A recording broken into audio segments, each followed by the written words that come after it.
recording now, and this is just a compilation of, this is the document you'll get. This is a compilation of some of the things that I've been enjoying during the quarantining.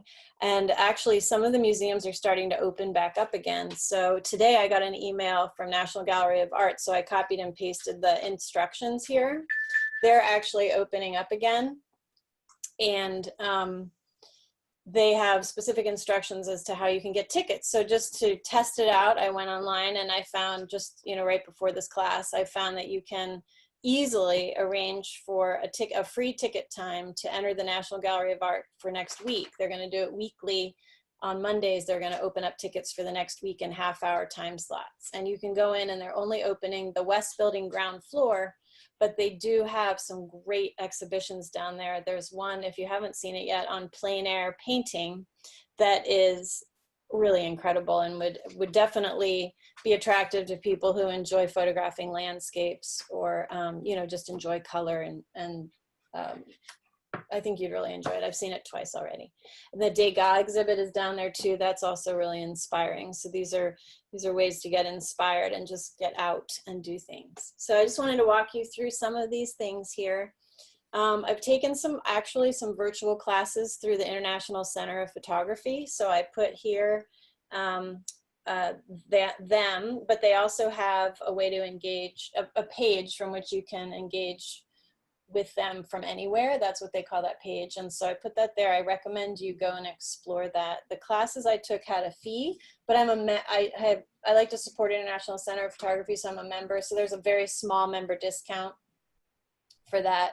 And so that's an option. I took, it was like a still life class, and these are not simply photographing still lives. These are, that particular class, I don't know if they offer the recording of it for a fee, but they're very creative. They're international artists, and they did some really interesting things with their photographs. So I don't know, it just takes you out of your own zone and out of your own space, and it's a really good way to be inspired. So that was one option. Another one is Smithsonian Associates.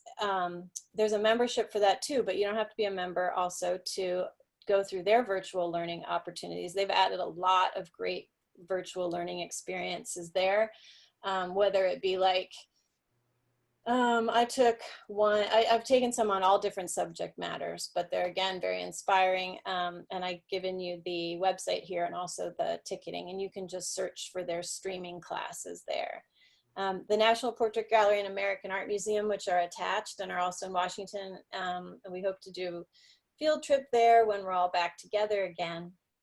But those have, I don't think they've opened to the public yet, but they do have a way to see their exhibitions online, which is really exciting. The Guggenheim in New York City does, as well as the Met and the Whitney. So you should take a look there. Then if you're local and you want to go in person, I'm a member of the Hillwood Museum. And if you enjoy gardens and you haven't been there, that's a really relaxing, beautiful place to go. It's just right in Rock Creek Park, on the other, between Beach Drive and Connecticut Avenue. And there's I think for members it's free to go, but I think there's a fee otherwise. But you can make a reservation to visit, and you can go just visit the gardens, or you can make separate reservations for timed entry to the museum, the estate building, or this fantastic exhibition on gems. And so the Hillwood Museum is Marjorie Merriweather Post's home when she lived here, and it's got 300 volunteers for, I think, just horticulture alone.